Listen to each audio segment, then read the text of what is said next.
Every good and perfect donation is from above, coming down from the Father of the heavenly lights, who does not change like shifting shadows.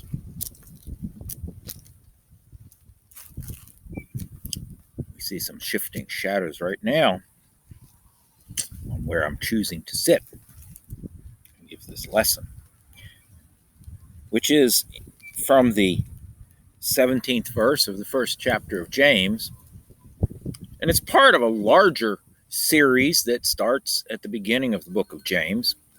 And if you've got the appropriate software as you're watching this, you'll be seeing a banner at the top that you can click on and actually start from the beginning of these daily lessons, which I try to hold to 7 minutes each, sometimes shorter and sometimes I go over. But this one is verse 17 of chapter 1. Every good and perfect donation is from above, coming down from the Father of heavenly lights, who does not change like shifting shadows. I did a little bit of research for this verse. Just somehow seemed that the way that James was using this word gifts, which is what most of the translations have, it just didn't sit right. It like that something was a little tiny bit off. So I went and looked it up in the Young's Concordance of the King James Bible, and sure enough, maybe a third of the New Testament passages of gift, it's doma, which is just a gift, and then 2/3 are dore, which is a free gift. Emphasis on the word free. And then there was this one all by itself. And it said dosis, the act of giving. So here he is not talking about the thing itself. He's talking about the action, the giving. And so rather than say gift, I used the word donation. It's not the best. Act of giving is rather awkward in here. Sometimes English just doesn't have a nice little word for what is a nice, clear concept in Greek. Okay, so the other thing that is not a clear concept is that James is talking to the 12 tribes scattered among the nations, among the Gentiles, among the Greek-speaking world, among the Greek-educated world, among the world whose philosophy, if they got into higher philosophy, was based on what Plato recorded of Socrates. And to learn more about what happened over a period of centuries across the entire civilized world, nearly 1,000 years before James wrote this, which led up to this philosophy, look at yesterday's lesson.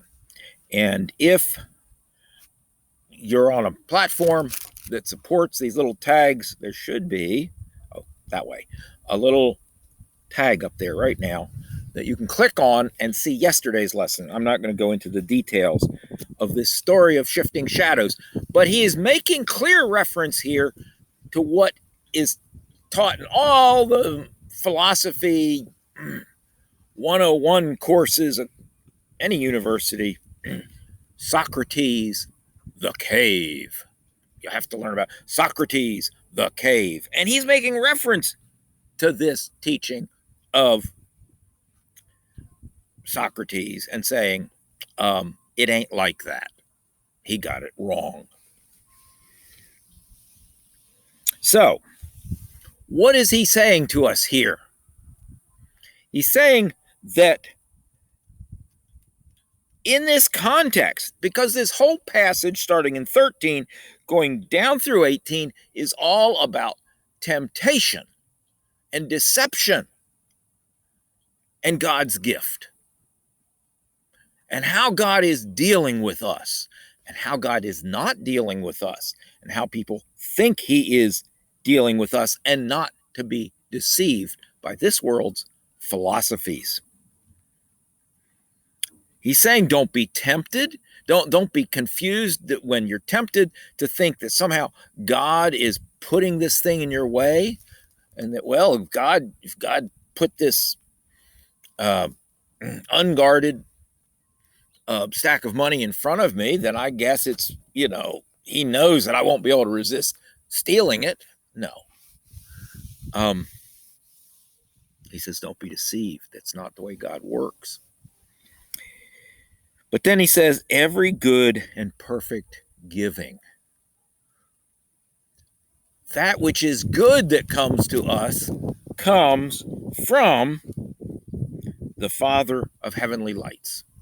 God is light. In him there is no darkness at all, it says somewhere else. And that he is not the source of shifting shadows.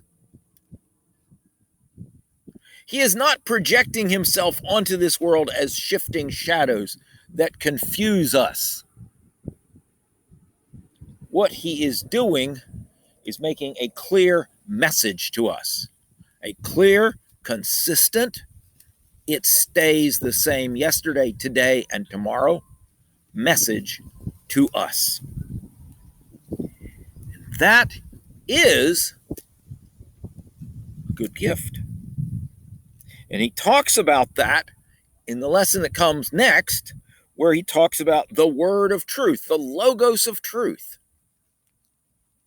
that God is giving to us, this act of giving to us something that is not shifting and changing. It's an unchanging message, which is found in the logos of God, that is Christ Jesus.